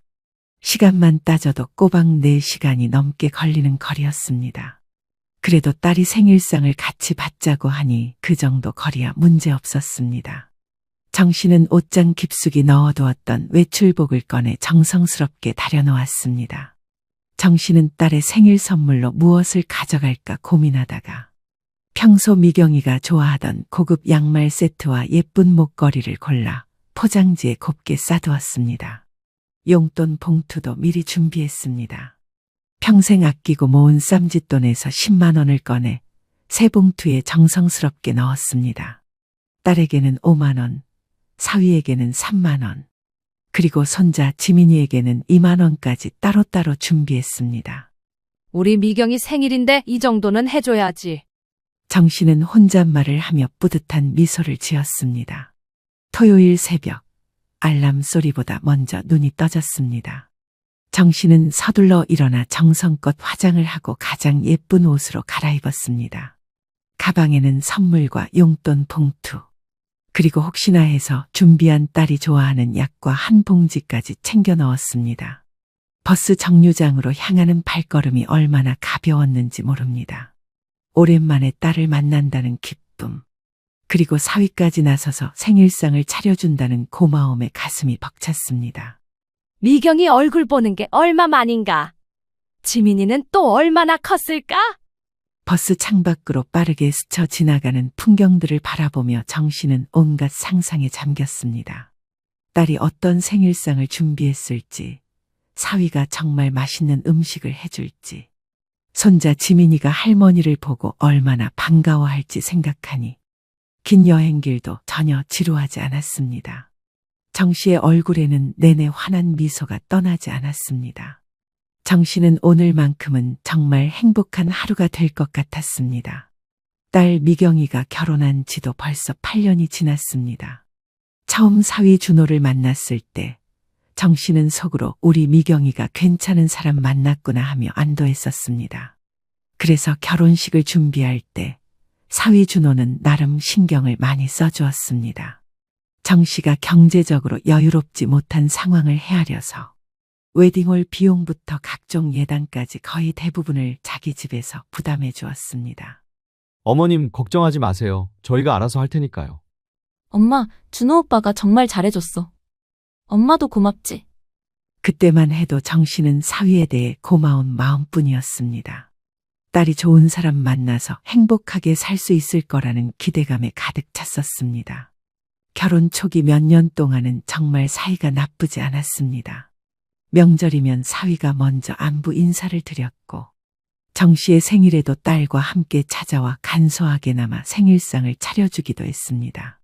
손자 지민이가 태어났을 때는 더욱 그랬습니다. 정씨가 산후조리를 돕기 위해 미경이 집에 한 달간 머물 때도 준호는 나름 배려해 주었습니다. 어머님, 수고 많으세요. 미경이랑 아이 봐주셔서 제가 든든합니다. 아이고, 뭘 내 딸이고 내 손자인데. 그런데 언제부터였을까? 조금씩, 정말 조금씩 사위의 태도가 변하기 시작했습니다. 처음에는 별것 아닌 일들이었습니다. 명절 인사를 할 때 예전만큼 정중하지 않아진다거나 정씨가 말을 걸어도 대답이 시큰둥해진다거나 하는 작은 변화들이었습니다. 정씨는 처음엔 그냥 결혼 생활에 익숙해져서 그런가 보다 하며 대수롭지 않게 넘겼습니다. 하지만 시간이 지날수록 준호의 무관심은 더욱 노골적이 되었습니다. 정씨가 딸 집에 가면 인사만 대충 하고는 자기 방으로 들어가 버리거나 아예 밖으로 나가버리는 일이 잦아졌습니다. 엄마, 오빠가 요즘 회사 일이 많아서 그래. 이해해줘. 딸 미경이는 항상 남편을 감싸며 중간에서 어쩔 줄 몰라 했습니다. 정씨는 딸이 힘들어하는 모습을 보고 싶지 않았기에 내색하지 않았지만 속으로는 서운함이 쌓여갔습니다. 가장 큰 변화는 지민이가 초등학교에 들어갈 무렵부터였습니다. 사위가 아예 처가 행사에 참석하지 않기 시작한 겁니다. 정씨의 칠순 잔치 때도 마찬가지였습니다. 엄마, 오빠가 갑자기 회사에서 급한 일이 생겨서 못 온다네. 죄송합니다, 어머님. 정말 어쩔 수 없는 일이 생겨서요. 전화로만 형식적인 사과를 할 뿐 정작 본인은 나타나지 않았습니다. 그날 정씨는 속으로 얼마나 서운했는지 모릅니다. 다른 집 사위들은 다 와서 어른 모시고 있는데 유독 자기 사위만 없는 게 창피하기까지 했습니다. 그 이후로는 아예 연락도 뜸해졌습니다. 딸 미경이를 통해서만 간접적으로 소식을 전해 들을 뿐 사위와 직접 대화할 일은 거의 없어졌습니다. 정씨는 가끔 친구 영숙이에게 하소연하곤 했습니다.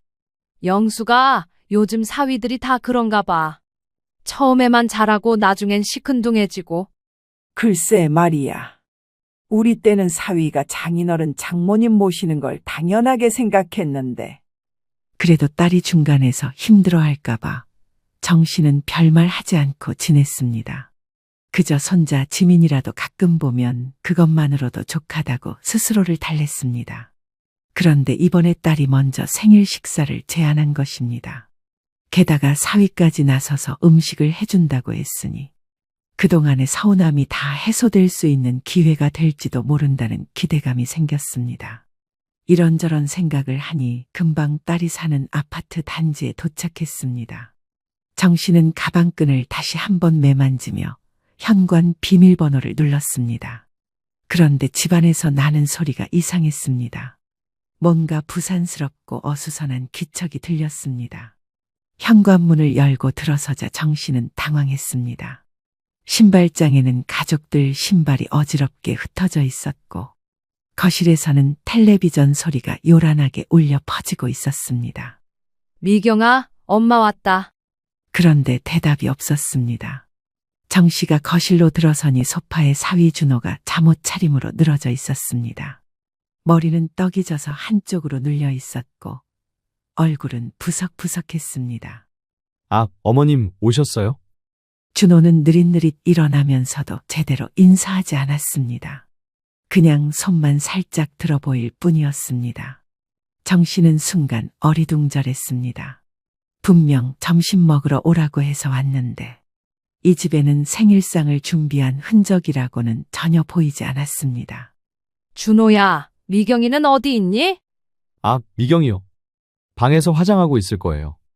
그때 안방에서 딸 미경이가 허둥지둥 뛰어나왔습니다. 얼굴에는 화장이 반쪽만 되어 있었고 머리도 제대로 빗지 않은 상태였습니다. 엄마 벌써 왔어? 아직 시간이 좀 남았는데. 미경이의 당황한 표정을 보니 정 씨도 뭔가 잘못되었다는 걸 직감했습니다. 미경아, 무슨 일이야? 생일상 준비는 안 하고 있고? 그게 우리가 조금 늦잠을 자서 어제 밤에 지민이 학부모 상담회가 있어서 늦게 들어왔거든. 딸의 변명을 듣고 있는데 사위 준호는 옆에서 하품이나 하고 있었습니다. 심지어 기지개까지 켜는 모습이 정 씨의 눈에는 무례하기 짝이 없어 보였습니다. 정 씨는 시계를 확인했습니다. 이미 오후 1시가 넘어 있었습니다. 점심시간은 진작 지났는데도 이 집에는 밥상을 차릴 기미조차 보이지 않았습니다. 그럼 지민이는 어디 갔고? 지민이는 친구 집에 놀러 갔어. 저녁에 들어온대. 손주라도 보려고 했는데 그마저도 없다니 정 씨는 허탈했습니다. 그런데 더 가관인 것은 사위의 태도였습니다. 어머님, 저는 좀 씻고 올게요. 아직 세수도 못했어요. 미경아, 어머님께 차라도 한 잔 드려. 준호는 대충 말만 던지고는 화장실로 들어가 버렸습니다. 정 씨는 기가 막혔습니다. 장모가 먼 길 와서 기다리고 있는데 자기는 씻으러 간다니. 엄마, 시원한 차 줄까? 아니면 음료수라도. 아니다, 괜찮다. 그보다 생일상은 언제 차리려고 하니? 엄마, 사실은 우리가 준비를 제대로 못했어. 오빠가 어제 회사에서 너무 늦게 들어와서 장도 못 봤거든. 딸의 말을 듣고 있자니 정 씨의 가슴 한구석에서 불길한 예감이 스멀스멀 올라왔습니다. 설마 이런 상황에서 대충 때우려는 건 아니겠지. 정 씨는 불안하기만 했습니다. 화장실에서 나온 준호가 머리를 대충 털면서 말했습니다. 어머님, 집에 있는 걸로 간단하게 해드릴게요. 괜찮으시죠? 간단하게 해준다니. 정 씨는 당황스러웠습니다. 딸의 생일상이라며 4시간이나 걸려서 찾아왔는데 집에 있는 걸로 간단하게 한다는 게 무슨 말인지 이해할 수 없었습니다. 엄마, 미안해. 우리가 정말 준비를 못했어. 딸 미경이는 미안한 표정을 지었지만 사위는 전혀 미안해하는 기색이 없었습니다. 오히려 귀찮다는 표정으로 냉장고를 뒤적거리기 시작했습니다. 어머님, 잔치국수라도 끓여드릴까요? 냉장고에 면이 좀 있는 것 같은데. 그래, 그럼 그렇게 하자. 정 씨는 마지못해 대답했습니다. 이왕 이렇게 된 거 뭐라도 먹고 가야겠다는 생각이었습니다. 하지만 마음 한구석에서는 서운함이 크게 자리 잡기 시작했습니다. 준호는 냉장고에서 뭔가를 꺼내더니 대충 물을 끓이기 시작했습니다.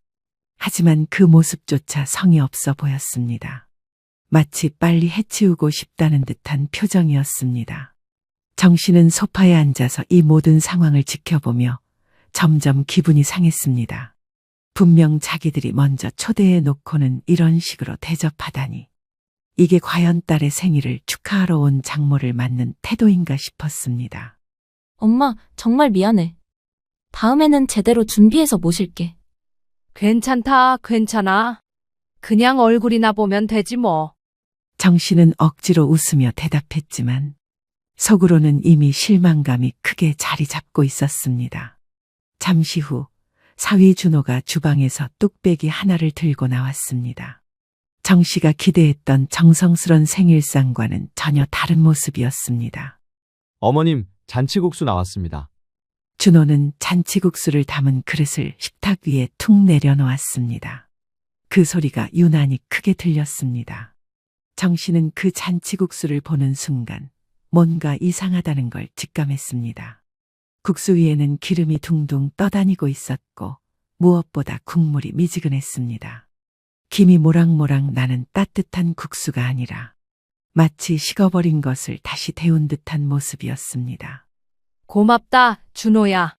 정 씨는 억지로 웃으며 인사했습니다. 그런데 준호는 밥그릇을 가져오면서 또 한 번 정 씨를 당황스럽게 만들었습니다.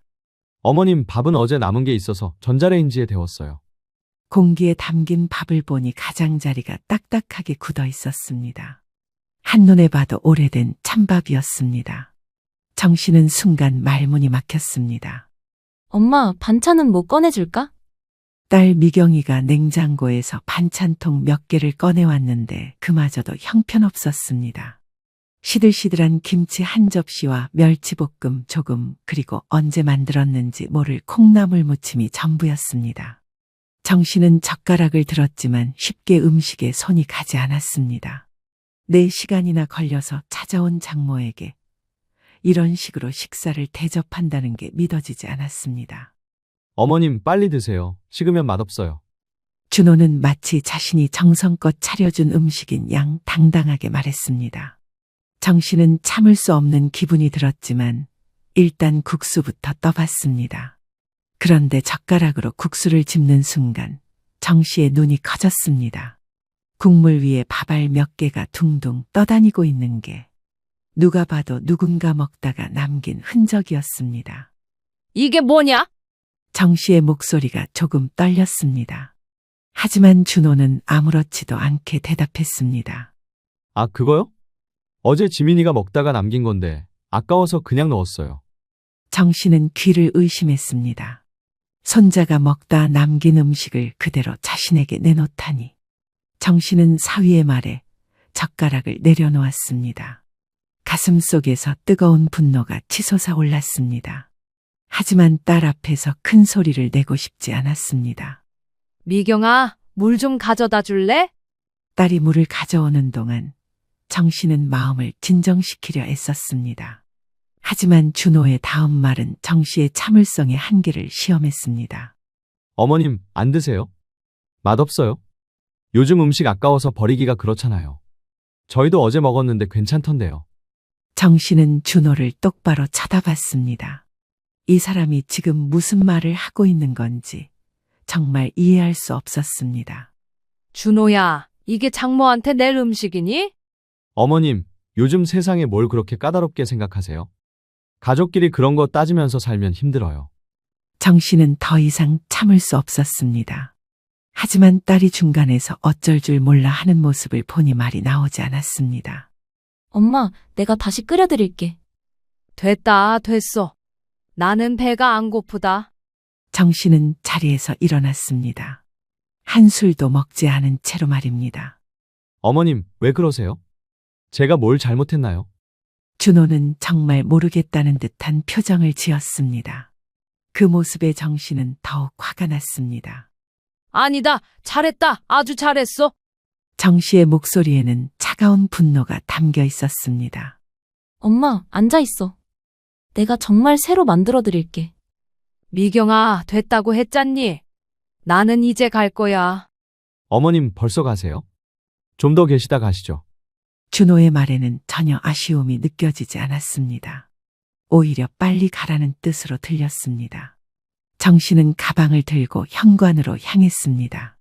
딸이 뒤따라 나왔지만 정 씨의 발걸음을 말릴 수 없었습니다. 엄마, 진짜 미안해. 오빠가 원래 그런 게 아닌데. 미경아, 너는 잘못한 게 없다. 내가 그냥 급한 일이 생겨서 가는 거야. 정 씨는 딸에게 화풀이하고 싶지 않았습니다. 하지만 마음속으로는 이미 결심을 굳혔습니다. 현관문을 나서면서 정 씨는 뒤돌아보지 않았습니다. 대신 속으로 차갑게 중얼거렸습니다. 좋다, 박준호. 너가 나한테 어떻게 했는지 똑똑히 기억해둬라. 언젠가는 똑같이 되돌려 줄 테니까. 정 씨의 눈빛은 그 어느 때보다 차갑고 결연했습니다. 집으로 돌아오는 4시간 동안 정 씨의 마음은 온통 분노로 가득 찼습니다. 버스 창밖 풍경은 하나도 눈에 들어오지 않았습니다. 머릿속에는 오직 준호의 뻔뻔한 얼굴과 그 모욕적인 잔치국수만이 맴돌 뿐이었습니다. 집에 도착하자마자 정 씨는 가장 먼저 친구 영숙이에게 전화를 걸었습니다. 속에 쌓인 이야기를 털어놓지 않으면 당장 터져버릴 것 같았습니다. 영수가 나야. 어머, 순자야, 무슨 일이야? 목소리가 왜 그래? 영수가 나 오늘 정말 기가 막힌 일을 당했어. 정 씨는 숨을 고르며 오늘 있었던 일을 차근차근 영숙이에게 털어놓았습니다. 딸의 생일이라며 초대해놓고는 준비 하나 제대로 안 된 것부터 손자가 먹다 남긴 잔치국수를 대접받은 일까지 모든 것을 말했습니다. 뭐라고? 먹다 남은 국수를 너한테 줬다고? 영숙이의 목소리에도 분노가 담겨 있었습니다. 그것도 모자라서 찬밥까지 주면서 가족이니까 괜찮다고 하더라고. 세상에 그런 멍멍이 같은 놈이 어디 있어? 그게 사람이 할 짓이야? 영숙이는 정 씨보다 더 격하게 분노했습니다. 영수가 나 그때 정말 죽고 싶을 만큼 창피하고 화가 났어. 손주가 먹다 남긴 거라고 당당하게 말하는데 내가 그 자리에서 어떻게 해야 할지 모르겠더라고. 순자야, 그런 놈은 한번 제대로 혼내줘야 해. 그냥 넘어가면 계속 우습게 볼 거야. 그런데 미경이 생각하면 어떻게 해야 할지 모르겠어. 괜히 부부싸움 시키는 것 같고. 아니야, 순자야, 미경이도 엄마가 그런 대접받는 걸 보고 속상했을 거야. 그 사위 놈이 한 행동은 너무 지나쳤어. 영숙이는 잠시 생각하더니 조심스럽게 입을 열었습니다. 순자야, 내가 좋은 생각이 있어. 무슨 생각? 그 사위 놈한테 똑같이 해주는 거야. 너가 당한 그대로 말이야. 정 씨는 영숙이의 말에 순간 귀가 번쩍 뜨였습니다. 똑같이 해준다고? 그래, 언젠가 그놈들이 너네 집에 올 때 똑같은 음식으로 똑같이 대접해주는 거야. 그래야 자기가 뭘 잘못했는지 깨달을 거야. 정 씨는 영숙이의 제안에 마음이 움직였습니다. 하지만 한편으로는 걱정도 되었습니다. 그런데 그렇게 하면 너무 치졸한 거 아닐까? 치졸하긴 뭐가 치졸해. 그놈이 먼저 치졸하게 굴었잖아. 어른한테 그런 식으로 대접하는 게 치졸한 거지. 순자야, 가만히 당하고만 있으면 안 돼. 한 번은 제대로 혼내줘야 정신을 차려. 영숙이의 말을 듣고 있자니 정 씨의 마음속에서 복수에 대한 욕구가 점점 커져갔습니다. 그런데 영수가 언제 그런 기회가 생기겠어? 걔들이 우리 집에 올 일이 있을까? 기회는 만드는 거야. 너가 먼저 초대하면 되잖아. 초대를? 그래, 뭔가 핑계를 만들어서 말이야. 미경이 생일 답례로 맛있는 거 해주겠다고 하든지. 정 씨는 영숙이의 말에 점점 흥미를 느꼈습니다.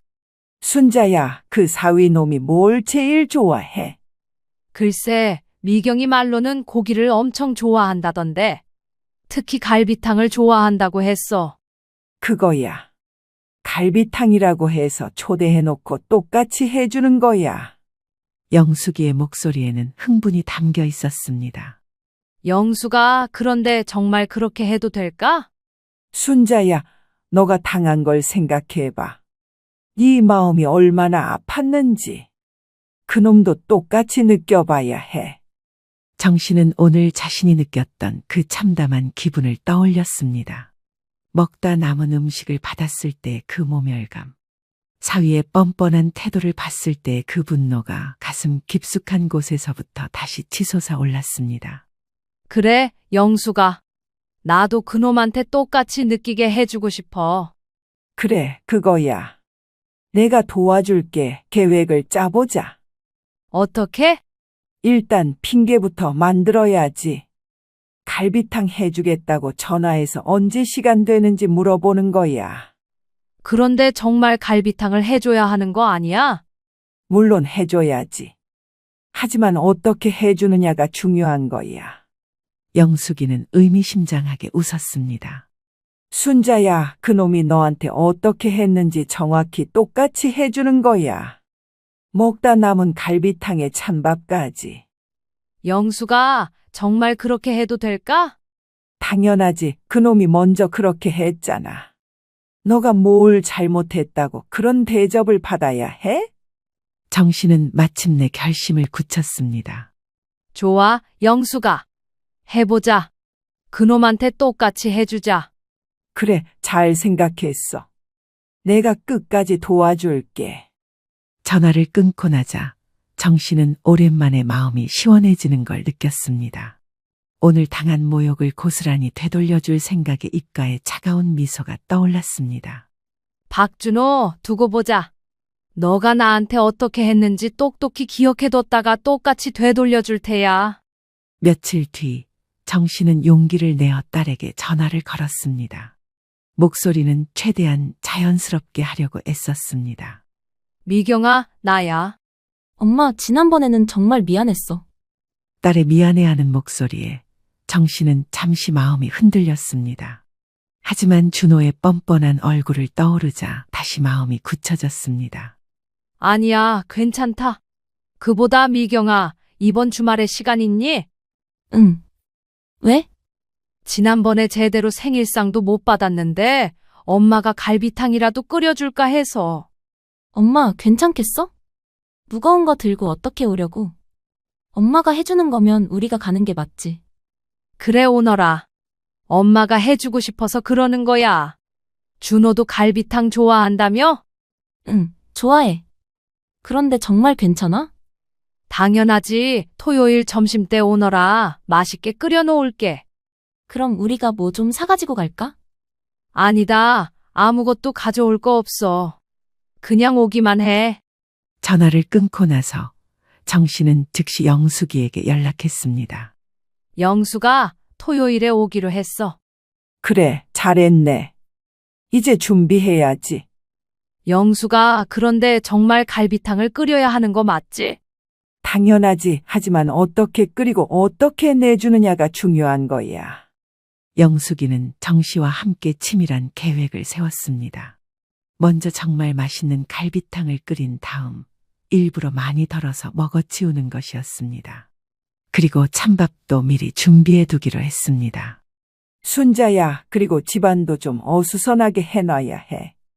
그놈들이 왔을 때 네가 준비 안 된 것처럼 보이게. 어떻게? 설거지도 안 하고 이불도 안 개고 그런 식으로 말이야. 그런데 영수가 내가 그런 걸 잘 알 수 있을까? 괜찮아. 내가 도와줄게. 토요일 아침에 내가 일찍 가서 같이 준비하자. 금요일 밤 정씨는 갈비탕 재료를 미리 사다 놓았습니다. 좋은 갈비뼈와 무, 양파, 대파까지 모든 걸 제대로 준비했습니다. 토요일 새벽 영숙이가 정신의 집에 도착했습니다. 순자야, 준비됐어? 응, 갈비탕은 새벽부터 끓이기 시작했어. 좋아. 그럼 이제 연기 연습을 해야지. 영숙이는 정씨에게 어떻게 행동해야 하는지 알려줬습니다. 일부러 늦잠 잔 것처럼 머리를 헝클어뜨리고 집안도 어수선하게 만드는 방법까지 세심하게 지도했습니다. 순자야, 기억해. 그놈이 너한테 어떻게 했는지 똑같이 해주는 거야.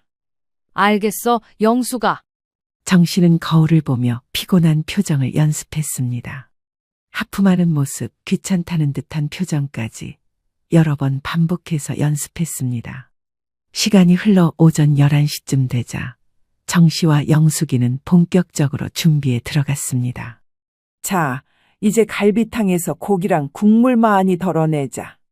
정씨는 맛있게 끓인 갈비탕에서 고기와 국물을 절반 이상 덜어냈습니다. 그리고 며칠 전에 미리 해놓은 찬밥을 냉장고에서 꺼냈습니다. 영수가 이거 정말 해도 되는 거야? 순자야, 그놈이 너한테 뭘 했는지 잊었어? 손자가 먹다 남긴 국수를 줬잖아. 그렇긴 하지만 순자야, 마음 약하게 굴면 안 돼. 그놈이 정신 차리게 하려면 똑같이 당해봐야 해. 영숙이는 정씨의 마음을 다잡아 주었습니다. 자, 이제 집안도 좀 어지럽게 해보자. 두 사람은 거실에 신문을 흩어놓고 설거지도 안 한 그릇들을 싱크대에 쌓아두었습니다. 마치 전날 밤 늦게까지 뭔가를 하다가 아침에 급하게 일어난 것처럼 연출했습니다. 영수가 너무 과한 거 아닐까? 아니야. 이 정도는 해야지. 그놈이 너한테 한 걸 생각해봐. 정씨는 영숙이 말에 다시 마음을 다잡았습니다. 점심시간이 가까워지자 영숙이는 집을 나갔습니다. 순자야, 나는 이제 갈게. 혼자서도 잘할 수 있지? 응, 고마워, 영수가. 잊지 마. 그놈이 너한테 어떻게 했는지. 똑같이 해주는 거야. 알겠어. 영숙이가 나간 후 정씨는 혼자 남아 마지막 준비를 했습니다. 머리를 일부러 헝클어뜨리고 어제 입던 옷을 그대로 입었습니다. 거울을 보니 정말 늦잠 자고 일어난 사람 같았습니다. 정씨는 갈비탕을 다시 한번 확인했습니다. 고기는 몇 조각 없고 국물도 적었습니다. 마치 누군가 먹다가 남긴 것 같은 모습이었습니다. 이제 됐다.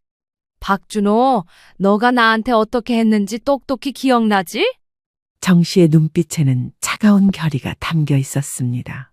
초인종이 울리기 전까지 정씨는 소파에 앉아서 마음을 다잡고 있었습니다. 오늘만큼은 절대로 마음이 약해지면 안 된다고 스스로에게 다짐했습니다. 드디어 복수의 시간이 다가오고 있었습니다. 드디어 초인종이 울렸습니다. 정씨는 일부러 느릿느릿 현관으로 향했습니다. 문을 열자 딸 미경이와 서휘준호 그리고 손자 지민이가 서 있었습니다. 왔구나. 정씨는 하품을 하며 대충 인사했습니다. 준호는 평소와 달리 정중하게 인사했습니다. 어머님, 안녕하세요. 오늘 갈비탕 해주신다고 해서 정말 기대하고 왔어요. 그래, 들어와. 정씨는 무뚝뚝하게 대답하며 앞서 걸어갔습니다. 거실에 들어선 세 사람은 어수선한 집안 모습에 살짝 당황했습니다. 엄마, 어디 안 좋아? 아니야, 그냥 어젯밤에 잠을 못 잤어. 할머니, 오랜만이에요. 손자 지민이가 반갑게 인사했지만 정씨는 대충 손만 흔들어 보였습니다. 그래, 지민아. 많이 컸네. 준호는 갈비탕 냄새가 나자 기대에 찬 표정을 지었습니다. 어머님, 냄새가 정말 좋네요. 갈비탕 정말 좋아하는데. 그래? 그럼 다행이네. 정씨는 무심한 듯 대답하고는 주방으로 향했습니다. 미리 준비해둔 갈비탕을 뚝배기에 담기 시작했습니다. 고기는 몇 조각 없고 국물도 부족한 상태였습니다. 준호야, 갈비탕 나왔다. 정씨는 뚝배기를 식탁에 내려놓았습니다. 준호가 국을 보는 순간 표정이 약간 굳었습니다. 어머님, 이게. 왜, 뭐 문제 있어? 아니요, 그런 게 아니라. 준호는 말을 제대로 잇지 못했습니다. 국물이 너무 적고 고기도 거의 없어서 당황스러웠지만 뭐라고 말하기 어려웠습니다. 정씨는 이어서 찬밥을 가져왔습니다. 밥은 어제 남은 거 있어서 전자레인지에 데웠어. 괜찮지? 엄마, 그래도 우리가 왔는데. 새로 하지 그랬어. 에이, 뭐 그런 거 가지고. 요즘 세상에 그런 거 따지면서 살면 힘들어. 정씨는 준호가 며칠 전에 했던 말을 그대로 따라했습니다. 준호의 얼굴이 점점 창백해졌습니다. 어머님, 왜 빨리 먹어? 식으면 맛없어.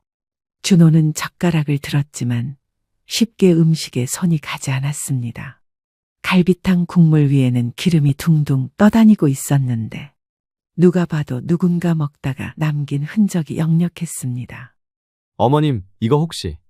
아, 그거? 내가 어제 저녁에 먹다가 남긴 건데 아까워서 그냥 넣었어. 순간 준호의 얼굴이 새하얗게 변했습니다. 자신이 며칠 전에 정씨에게 했던 말과 똑같았기 때문입니다. 엄마, 그럼 새로 끓일게. 괜찮아, 괜찮다고. 가족인데 뭐 그런 거 가지고. 정씨는 준호를 똑바로 쳐다보며 말했습니다. 준호는 자신의 얼굴이 화끈거리는 걸 느꼈습니다. 할머니, 저는 갈비탕 안 먹어도 돼요? 지민이는 라면이나 끓여줄까? 손자에게만은 정씨도 마음이 약해졌습니다. 어머님, 제가 잘못했습니다. 갑자기 준호가 고개를 숙이며 말했습니다. 뭘 잘못했다는 거야? 지난번에 제가 어머님께 정말 예의 없게 행동했습니다. 준호의 목소리가 떨렸습니다. 저도 지금 이 상황이 얼마나 기분 나쁜지 알겠어요. 어머님이 그때 얼마나 속상하셨을지. 여보, 무슨 소리야? 딸 미경이는 무슨 일인지 몰라서 당황했습니다. 미경아, 내가 지난번에 어머님께 정말 잘못했어. 먹다 남은 국수를 드렸거든. 뭐라고? 미경이가 놀라서 소리쳤습니다. 그 당시 국수 맛이 이상해서 정씨가 안 먹은 줄 알았기 때문입니다. 그런데 알고 보니 먹다 남은 음식을 줬다는 것에 딸 미경 씨의 얼굴이 굳었습니다. 어머님, 정말 죄송합니다. 제가 정말 잘못 생각했어요. 준호는 일어나서 정씨에게 깊숙이 허리를 숙였습니다. 이제야 알겠어? 정씨의 목소리는 차가웠습니다. 너가 나한테 어떻게 했는지 기억나지? 네, 어머님, 정말 죄송합니다. 제가 너무 무신경했어요. 엄마, 오빠가 정말 그랬어? 그리고 왜 나한테는 말을 안 했어? 너가 중간에서 힘들까봐 그랬지. 딸 미경이도 눈물을 글썽였습니다. 엄마 미안해. 내가 몰랐어. 어머님, 앞으로는 절대 그런 일 없을 거예요. 정말 죄송합니다. 준호는 계속해서 사과했습니다. 준호야, 일어나. 어머님, 나도 이렇게까지 하고 싶지는 않았다. 하지만 너가 그때 내 기분이 어땠는지 조금이라도 알아줬으면 해서. 정씨의 목소리에도 약간의 감정이 실렸습니다. 사람 사이에는 지켜야 할 예의가 있는 거야. 특히 어른한테는 더 그래야 하고. 네, 어머님, 정말 잘 알겠습니다. 지민아, 할머니가 새로 라면 끓여줄게. 할머니, 저도 갈비탕 먹을게요. 할머니가 해주신 거니까. 손자의 말에 정씨의 마음이 따뜻해졌습니다. 그래, 우리 지민이. 할머니가 제대로 다시 끓여줄게. 정씨는 부엌으로 가서 미리 숨겨둔 진짜 갈비탕을 꺼내왔습니다. 고기도 많이 들어있고 국물도 뜨끈뜨끈한 제대로 된 갈비탕이었습니다. 어머님, 정말 감사합니다. 그리고 정말 죄송했습니다. 이날 이후로 준호는 완전히 달라졌습니다. 정씨에게 극진히 예의를 차렸고 무엇보다 가족을 대하는 태도가 180도 바뀌었습니다. 그날 이후 준호는 정말 완전히 달라진 사람이 되었습니다. 정씨에게 안부 전화를 자주 드리기 시작했고 명절에는 미경이보다 더 먼저 챙겨드렸습니다. 하지만 진짜 큰 변화는 몇 달 후에 찾아왔습니다. 어느 날 딸 미경이에게서 급한 전화가 왔습니다. 엄마, 큰일 났어. 왜, 무슨 일이야? 오빠가 회사에서 잘렸어. 구조조정에 걸려서. 정씨는 깜짝 놀랐습니다. 그래도 큰 회사에 다니던 사위가 갑자기 실직했다니. 어머, 그럼 어떻게 하려고? 엄마, 나도 이제 어떻게 해야 할지 모르겠어. 며칠 뒤 정씨는 딸 집으로 갔습니다. 집안 분위기는 완전히 달라져 있었습니다. 준호는 하루 종일 집에서 구인 광고만 뒤적이고 있었고 미경이는 아르바이트라도 해야 하나 고민하고 있었습니다. 어머님, 면목 없습니다. 이런 모습 보여드리게 되어서. 그런 소리 하지 마라. 사람 일이 어디 다 뜻대로 되니? 정씨는 며칠 동안 고민했습니다. 그러다가 문득 좋은 아이디어가 떠올랐습니다. 준호야, 미경아, 나랑 같이 장사해보지 않을래? 장사요? 잔치국수집 말이야. 내가 평생 해온 요리 솜씨로 작은 가게 하나 내보자. 엄마, 그런데 자본금은 어떻게 해? 내가 평생 모은 돈이 좀 있어. 그걸로 시작해보자. 준호는 깊게 고개를 숙였습니다. 어머님, 제가 면목 없습니다. 준호야, 사람이 넘어지면 다시 일어나야지. 가족이 서로 도와주는 거 아니겠니? 이렇게 해서 세 사람의 잔치국수집 창업이 시작되었습니다. 처음에는 정말 힘들었습니다. 장사가 뭐 그리 쉬운 일이겠습니까? 준호는 주방에서 설거지부터 시작했습니다. 전에는 집에서 설거지 한 번 안 하던 사람이 하루 종일 물에 손을 담그고 있었습니다. 어머님, 제가 이것도 제대로 못하네요. 천천히 하면 돼. 처음이니까. 미경이는 홀에서 손님 응대를 맡았습니다. 처음에는 계산도 틀리고 주문도 헷갈렸지만 점점 능숙해졌습니다. 엄마, 이 집 잔치국수 정말 맛있다고 하시는 분들이 많아. 그럼 다행이다. 정성껏 만든 보람이 있네. 가장 큰 변화는 역시 준호였습니다. 예전에 오만한 모습은 온데간데 없고 정씨를 진심으로 존경하며 따르게 되었습니다. 어머님, 국물 간 좀 봐주세요. 조금 더 넣어야겠네. 네, 어머님. 정말 대단하세요. 이런 비법을 어떻게 다 아시는지. 몇 달이 지나자 입소문이 나기 시작했습니다.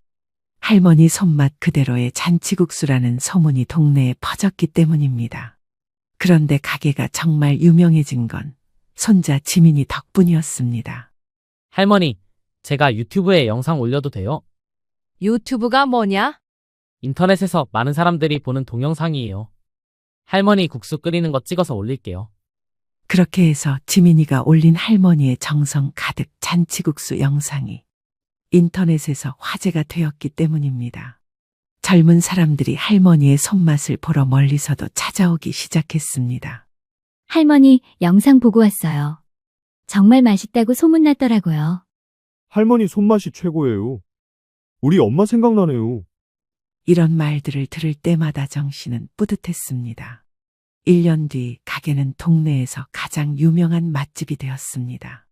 줄을 서서 기다리는 손님들을 보며 정씨는 감회가 새로웠습니다. 어머님, 정말 감사합니다. 어머님 아니었으면 저희 가족이 어떻게 됐을지. 고생 많았다. 준호야, 정말 열심히 하네. 엄마, 요즘 오빠가 완전히 달라졌어. 집에서도 설거지하고 청소도 해. 그래? 그럼 다행이다. 어머님, 제가 그때 정말 잘못 생각했어요. 어머님이 얼마나 대단한 분인지 몰랐어요. 뭘 대단해. 그냥 평생 가족 밥이나 챙겨준 사람인데. 아니에요. 어머님, 진짜 대단하세요. 이런 음식 솜씨도 솜씨지만 저희 가족을 이렇게 하나로 만들어주시고. 어느 저녁 가게 일을 마치고 세 사람이 함께 앉아 잔치국수를 먹었습니다. 할머니, 이제 우리 가게 정말 유명해졌어요. 인터넷에 후기도 엄청 많이 올라와요. 그래, 우리 지민이 덕분이네. 어머님, 진짜 꿈만 같아요. 제가 실직했을 때는 앞이 캄캄했는데. 엄마가 계셔서 우리 가족이 이렇게 된 거야. 너희들이 열심히 해서 그런 거지? 뭘? 정씨는 가족들을 바라보며 마음이 따뜻해졌습니다. 몇 년 전만 해도 상상도 할 수 없었던 일이었습니다. 어머님, 앞으로는 정말 잘하겠습니다. 평생 어머님께 효도하면서 살겠어요. 그런 소리 하지 마라. 우리 그냥 이렇게 가족답게 살면 되는 거야. 그렇게 정신의 가족은 작은 잔치국수집을 통해 진정한 가족이 되었습니다. 때로는 서로 부딪히고 상처 주기도 하지만 결국 가족이라는 끈끈한 사랑으로 모든 것을 이겨내는 법이라는 걸 깨달았습니다. 지금도 정씨는 매일 새벽같이 일어나 정성껏 국물을 끓입니다. 가족들과 함께하는 하루하루가 그 무엇보다 소중하고 행복하기 때문입니다.